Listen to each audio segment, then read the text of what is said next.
भारत और आसपास के कई देशों में भूकंप के झटके की वजह से लोगों में काफी पैनिक हुआ, लेकिन हम इस समय पहुंचे हैं एक ऐसे कंट्रोल रूम में।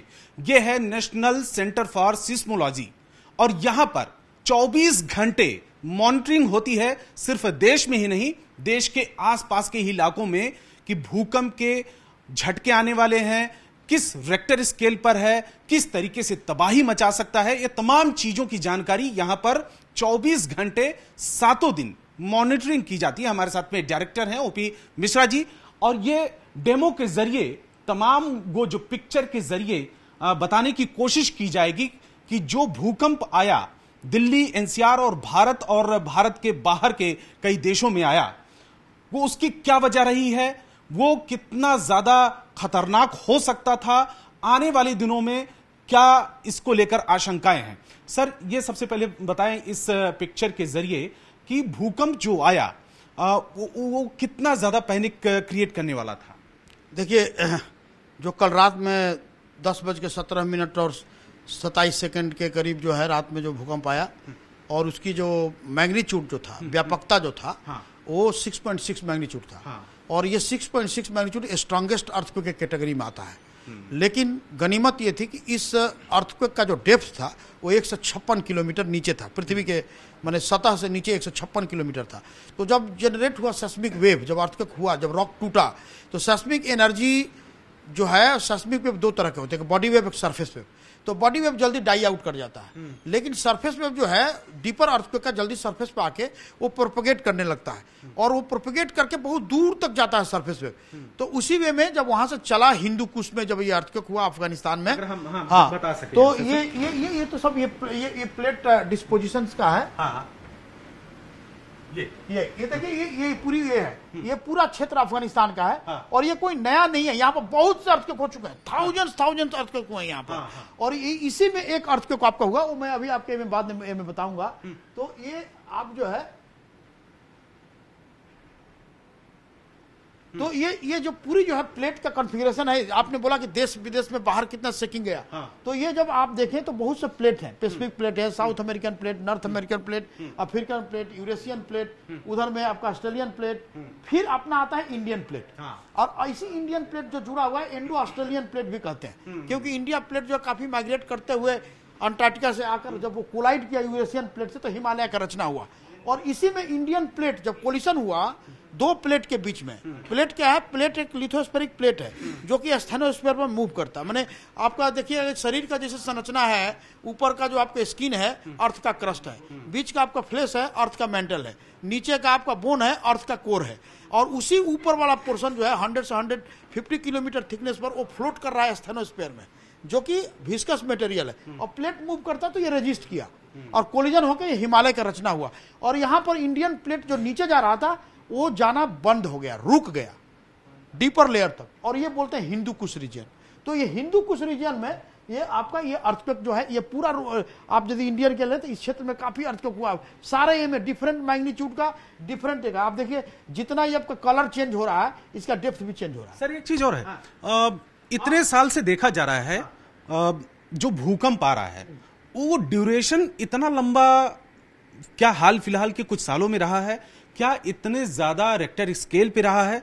क्योंकि यह भी देखने को मिला है कि बहुत ज्यादा लोगों में डर बैठ गया था इस भूकंप के आने की वजह से। जो हिंदू कुश में जितने अर्थक्वेक होते हैं मैग्नीट्यूड 6 के ऊपर और डेप्थ जो है 140-120 के नीचे तक, 186 किलोमीटर 2015 में हुआ था, लेकिन वो दिन में हुआ था 2 बजे।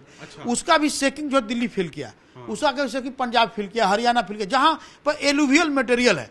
तो मैं ये बोल रहा हूं कि सरफेस वेव जो है एलुवियल मटेरियल से पास करता है और सॉइल उसको एब्जॉर्ब करके रखता है, जल्दी उसको डाई आउट नहीं करने देता। सरफेस बहुत देर तक चलता है, इसलिए लोगों को फीलिंग देर तक फील हुआ। और यदि ये दिन होता तो शायद इतना देर तक लोग फील नहीं करते, लेकिन ये रात का टाइम था, सब लोग अपने घर पर आके आराम से बैठे थे, और ये ड्यूरेशन जो है इसका करते गए, और रिकॉर्डिंग हुआ इसका, और इसका फिर हुआ। ऐसा पहले 2019 में भी हुआ था। मतलब ये कह रहे हैं कि हाँ, कि रात के वक्त जब सोने का वक्त होता है तो उसमें शांत होते हैं लोग, ज्यादा फील करते हैं। लेकिन यदि काम के ड्यूरेशन में आते हैं तो किसी को पता लगता है, किसी को नहीं पता लगता। लेकिन हिंदू कुश में जो भी अर्थक्वेक हुए हैं में सरफेस वेव ऐसे ही प्रोपेगेट करता है, ऐसे ही एनसीआर दिल्ली में प्रोपेगेट करता है, क्योंकि यहाँ पर सॉइल लेयर है, एलुवियल का लेयर है, जो यमुना नदी के में है, पूरा गंगटिक एलुवियल है। तो ऐसे करता है। एक चीज बताइए, इस कंट्रोल रूम में किस तरीके से आप लोग मॉनिटरिंग कैसे करते हैं कि अर्थक्वेक आने वाला है, कितना ज्यादा तबाही मचा सकता है, कितना ज्यादा खतरा है? ये देखिए, ये कंट्रोल रूम है। और ये जितना आप डिफरेंट कलर का जब देख रहे हैं ट्रायंगल, ये हमारे करीब 152 स्टेशन है, सेस्मोग्राफ स्टेशन है। तो हम क्या करते हैं कि seismograph station just like cardiograph के बराबर होता है। जब आप जाते हैं तो डॉक्टर आपके चेस्ट पर कार्डियोग्राफ रख देता है और उसका रिकॉर्डिंग करके ईसीजी निकालता है, इलेक्ट्रोकार्डियोग्राम। हम भी पृथ्वी के सतह पर ये सेस्मोग्राफ रखते हैं और उसका जो पृथ्वी के भीतर का जो स्पंदन होता है, अर्थक्वेक जब वो होता है तो पृथ्वी का पार्टिकल मोशन होता है, उसको हम रिकॉर्ड करके यहाँ पर सेस्मोग्राम में दिखाते हैं। अच्छा। और यही सेस्मोग्राम जितने स्टेशन हैं वो रिकॉर्ड करते हैं, हमारे कंट्री का स्टेशन और हमारे रीजनल स्टेशन जो कंट्री के बाहर है वो भी, उनका भी लेते हैं। लेकर हम उसका एनालिसिस करते हैं, अध्ययन करते हैं, कैलकुलेशन करते हैं। करने के बाद उनका जो है हम आकलन करते हैं कि ये हुआ कहाँ है, और हुआ है तो इसकी एनर्जी कितनी है, अब इसकी एनर्जी है तो कितना डेप्थ पे हुआ, ये सारे आकलन करके हम इसको जनरेट करके सारे स्टेक होल्डर्स को हम इंडिया में देते हैं, और जितने मीडिया वाले होते हैं, जो भी होते हैं, उनको पब्लिक को बताते हैं। बताइए कि जो भूकंप रात के वक्त आया, उसके कुछ देर पहले ही आप लोगों को पता चल गया था? नहीं, पहले पता ये लगता नहीं है। एक्चुअली क्या है ना कि अर्थक्वेक का पहले यदि पता लग गया तो हम प्रेडिक्शन कर दें। अच्छा। इसलिए अर्थक्वेक अर्ली वार्निंग की बात भी जो चल रही है, वो अर्ली वार्निंग अर्थक्वेक होने के बाद होता है। कि जो डिजास्टर फेज है, जैसे मान पी वेव हुआ, पहला मान लो कि आपको झटका लगा, हार्ट अटैक हुआ, इसके बाद मासिव हार्ट अटैक होता है। तो हम लोग होने के पहले वाला अंदेशा अभी नहीं पार कर पाए, इसी के ऊपर अध्ययन चल रहा है कि पहले तक करता। इसके जरिए क्या देखते हैं आप लोग? ये जैसे कि ये जो आप देखिए, ये एक ताकीजावा है जो आपका जापान में, वहां अर्थक्वेक हुआ, और ये जो लाल रंग का जो ट्रायंगल ये देख रहे हैं ना, सर्किल टाइप का, ये हुआ कि किस तरह से टूटा है रॉक, माने थ्रस्ट फॉल्टिंग में, रिवर्स फॉल्टिंग में अर्थक्वेक टूटा है। तो आप लोग इस मॉनिटरिंग जो कंट्रोल रूम में है, यहाँ पर जो देख, ये कंट्रोल रूम का देखिए, ये कितने हैं, ये लाइन, पहले ऐसा लाइन देखा आपने डिटेल, नीचे में देखिए बहुत छोटा छोटा छोटा बहुत है, माने जितने सेस्मोग्राफ होंगे उतने रिकॉर्डिंग सेस्मोग्राम होगा, और जितने ज्यादा रिकॉर्डिंग होगा उतने बढ़िया लोकेशन होगा। तो सर, इस कंट्रोल रूम के जरिए जब अर्थक्वेक आता है, उसके बाद क्या रेक्टर स्केल रहा है, कहां पे लोगों को जान मान का हानि हुआ, ये तमाम चीजों की हम बता सकते हैं। हम बताते हैं कि कहां पर पीक ग्राउंड एक्सेलरेशन ज्यादा हो गया, कहां पर इंटेंसिटी ज्यादा है। और जैसे कि इस अर्थक्वेक का रात में जो अर्थक्वेक हुआ, ये देखिए इसका सेंटर जो है, ये पूरा सेंटर यहां पर है। हाँ, यही ना, यहाँ पर सेंटर जो है, हम ये यहाँ पर सेंटर है, ठीक है ना। और ये सेंटर जो ये शेकिंग का ये है, आप यदि स्केल देखें तो डिफरेंट स्केल में ये देखिए, ये इंटेंसिटी मैप है, ठीक है ना। और जो 6.6 बोल रहे थे वो व्यापकता है, वो इंटेंसिटी तीव्रता नहीं है, वो मैग्नीट्यूड है, वो एनर्जी कंटेंट है। अब वो जब शेकिंग हुआ तो कैसे चेंज हुआ, तो आप जितना बैगनी रंग का कलर देख रहे हैं, ये पाकिस्तान से होते हुए इंडिया के में आके, यहाँ पर दिल्ली में आके, आपको ये पूरी जो है पंजाब से होते हुए, आप देखिए इंटेंसिटी इसका 2 से लेकर 3 तक के बीच में हमने फील किया इसको। इसीलिए अब देर तक क्यों फील किया, क्योंकि यहाँ पर सॉइल था, यहाँ पर मटेरियल था, उसी सॉइल में सेस्मिक वेव धीरे धीरे धीरे बहुत देर तक चलता रहा। अच्छा सर, ये कितने रेक्टर स्केल पर अगर आता है, दिल्ली और एनसीआर की अगर हम खास करके बात करें, यहाँ पर बहुमंजिला इमारतें हैं, तो वो ज्यादा उनके लिए डेंजरस हो सकता है? नहीं, देखिए, आप डेंजर तभी होगा जब बिल्डिंग जो है अर्थक्वेक के शेकिंग में गिर जाए। अच्छा। आप देखिए, यदि आप दिल्ली जो है कोई बड़ा अर्थक्वेक का 6 मैग्नीट्यूड ऑनवर्ड्स का कोई सोर्स जोन नहीं है। दिल्ली जो भी सफर करता है वो हिमालय के बड़ा अर्थक्वेक से ही करता है। अभी 7.9 अर्थक्वेक जो 2015 में नेपाल का अर्थक्वेक से हुआ था, एक भी बिल्डिंग दिल्ली का नहीं गिरा, नहीं ना, क्रैक हुआ।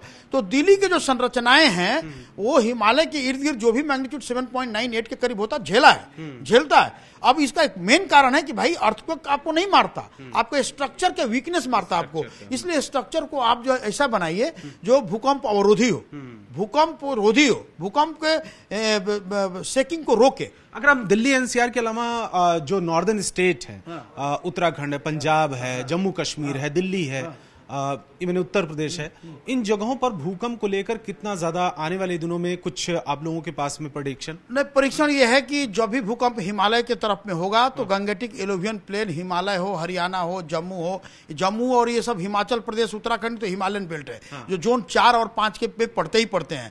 लेकिन ये जो जब अर्थक्वेक होगा तो ये शेकिंग जो है एलुवियल मटेरियल से करते हुए बहुत दूर तक जाएगा। और ये जोन, इसीलिए तो हम लोग ने 1000 जोन बनाया, इसीलिए तो हमने सेस्मिक हजार्ड जोन हमने बनाया। ये क्या है? ये सेस्मिक हजार्ड जोन है। आप देखिए ये किस हजार्ड जोन में ये पड़ा हुआ है। डिफरेंट हजार्ड जोन का डिफरेंट इंटेंसिटी है। जैसे जोन 2, जोन 3, जोन 4, जोन 5। आप बोलेंगे जोन 1 नहीं है, क्योंकि जोन 2 और जोन 1 जो है बराबर है। ये सर्फ वाला कलर देख रहे हैं ना, ये जोन 2 है, माने लेस हजार्डस है। जब भूकंप के झटके लगने शुरू हुए करीब कितने, 1 मिनट का था? उसी तरह से 30 सेकंड, 35 सेकंड, 40 सेकंड, माने कोई आदमी बहुमंजिला है तो उसको दूर तक उस समय यहाँ पर मॉनिटरिंग हो रही। हाँ, जो बहुमंजिला पर रहेंगे, ऊंचाई वाला बिल्डिंग पर रहेंगे, तो आप ज्यादा देर ड्यूरेशन होगा। उस समय यहाँ पर मॉनिटरिंग हो रही थी। मॉनिटरिंग हो रही, सारा लोग यहाँ बैठा हुआ, सारा मॉनिटरिंग कर रहे हैं। हम सारे लोगों को खबर दे रहे हैं, हम सारे कर रहे हैं। हमारे यहाँ पर कोई भागता नहीं है। उस समय जब भूकंप आता है, झटके लगने शुरू हो जाते हैं, तो आप लोग किसको अलर्ट करते हैं? हमें सिग्नल आता है जब कोई अर्थक्वेक आता है, तो हमारे सेस्मोग्राम पर बीप आता है। हम इससे जानते हैं कि अर्थक्वेक आ गया। क्या जी? अर्थक्वेक आता है तो we got the signal that there is some earthquake. यहाँ पर सिग्नल आता है। हाँ, इस पर सिग्नल आता है, और उस सिग्नल को हम एनालाइज करना शुरू करते हैं एज केस, जितना जल्दी हो सके, जितने नंबर ऑफ द स्टेशन से हम सेस्मोग्राम लें, और तब मैं इसको उन जगहों पर आप अलर्ट करते हैं। करने के बाद मैं उसका रिकॉर्डिंग करके हम अपने वेबसाइट पर डालते हैं, हम व्हाट्सएप में देते हैं, हम ऐप पर देते हैं। हम लोग जो है एनडीएमए को देते हैं, एसडीएमए को देते हैं, डिस्ट्रिक्ट एडमिनिस्ट्रेशन को देते हैं। हमारे जितने महकमे के लोग, सब लोग अलर्ट जाने, मीडिया वाले आ जाते हैं, मीडिया वाले को देते हैं। मीडिया वाले भी हमारे ऐप खोल के देखते हैं, भूकंप ऐप है तो। अच्छा, एक चीज और बताइए सर, भूकंप आता है तो इससे बचने का आपकी तरफ से किस तरीके से उपाय किया जाए? देखिए, हम लोग जो है हमेशा जो साइंटिफिक जो चीज है उसको इन्फॉर्मेशन देते हैं, और ये बताते हैं कि भूकंप आए तो आप पैनिक ना हो, आप भागे नहीं, आप बिल्डिंग से जंप न करें, आप अपने सर को बचाएं, जहां पर सीलिंग है वहां पर न खड़ा हो, किसी कॉर्नर में खड़ा हो, अपने को सर को बचाना है। यानी कि कॉर्नर में पिलर, हाँ, कहाँ मैंने जैसे वो कॉर्नर है, corner is the most safest place. लेकिन यदि आप ऐसे खड़ा रहे सीलिंग में, सीलिंग टूट सकता है, लेकिन कॉर्नर जो है रेजिस्ट करता है, दोनों ओर के में हमेशा ये होता है। इसलिए आपको हमेशा एहतियात बरतना है। लिफ्ट पर न चलें, लिफ्ट न चलाएं, गैस यदि आपके घर में बंद कर दीजिए, इलेक्ट्रिसिटी क्या है उसको जल्दी बंद करें, शॉर्ट सर्किट को फायर हो सकता है। तो ये सब शेकिंग के बाद के जो घटनाएं होती है उससे आदमी सफर न करे, और धैर्य न खोए और पैनिक न हो। है तो एकदम जो अपने सर। एक सवाल हो, कई बार ये भी है कि जो कॉलोनियों में लोग रहते हैं, बहुमंजिला इमारतें हैं, 5 फ्लोर 6 फ्लोर, और सकरी गलियां होती हैं, लोग घर से बाहर निकल आते हैं, गलियों में खड़े हो जाते हैं। हाँ, नहीं देखिए, यदि उनको टाइम मिलता है तो बाहर निकलना सही है, लेकिन यदि मान लो कि ड्यूरिंग द अर्थक्वेक, शेकिंग के टाइम में बाहर नहीं निकलना चाहिए, क्योंकि आप निकलते निकलते भी आपकी सीढ़ी टूट सकती है, निकलते निकलते आपका छप्पर आपके माथा पे गिर सकता है। तो हम वो जो ड्यूरेशन, यदि मान लीजिए कि शेकिंग, पहला शेकिंग हुआ, दूसरा का बहुत से स्टेजेस में शेकिंग होता है। पहला शेकिंग में थोड़ा गैप मिला, यदि आप फर्स्ट फ्लोर पर, सेकंड फ्लोर पर निकल सकते हैं, लेकिन यदि अर्थक्वेक की शेकिंग में भागिए मत घर से, दैट इज मोस्ट डेंजरस। तो इसलिए आपको अपने सर को बचाना, भागिए मत, पैनिक ना हो, चिल्लाइए मत। सब कुछ जो है एक करके, आप कहीं पर है तो काट के है तो कहीं छुप जाइए, आपका मेज है, आपका टेबल है, आपका बेड है, तो आप करिए। तो ये सारे चीज जो है हम लोग करते हैं। मिनिस्ट्री ऑफ होम अफेयर के national institute of disaster management भी इसका देता है, उसका क्या बोलते हैं, तरकीब जारी करता है कैसे बचना है। एनडीए में करता है, स्टेट डिजास्टर मैनेजमेंट अथॉरिटी करते हैं, उसके इंस्टीट्यूट करते हैं, सारे लोग करते हैं। हाँ। तो ये है कंट्रोल रूम, और ये कंट्रोल रूम भारत सरकार के साइंस जो मिनिस्ट्री है उसके अंडर आता है, उसी के तहत ये काम करता है, और ये 24 घंटे के लिए काम करता है, 7 दिन काम करता है। और जब भूकंप आते हैं तो सबसे पहले इस जगह पर बीप की एक आवाज आती है, और यहां पर जो लोग कंट्रोल रूम में बैठे होते हैं उनको पहले से ही पता चल जाता है कि भूकंप आने शुरू हो गए हैं। लोग घरों में बैठते हैं तो बेड हिलता है या फिर फैन हिलता है तो लोगों को पता चलता है, लेकिन यहां पर पहले ही जानकारी हो जाती है। भूकंप को लेकर इन्होंने जो यहां पे साइंटिस्ट हैं, जो लोग काम करते हैं, उनका यही कहना है कि पैनिक होने की जरूरत नहीं है। जब भी भूकंप आता है तो सेफ जगह जाएं, और जो भूकंप आया था उसको लेकर दिल्ली और एनसीआर में यह महत्वपूर्ण बात होगी कि जो इमारतें बनी हैं वो उनकी स्ट्रक्चर वो कितना ज्यादा मजबूत है। अगर मजबूत होगा तो झेलने की वो क्षमता रख सकती हैं। कैमरामैन निजाम अंसारी के साथ रवि सिंह, दिल्ली, न्यूज़ 18 इंडिया।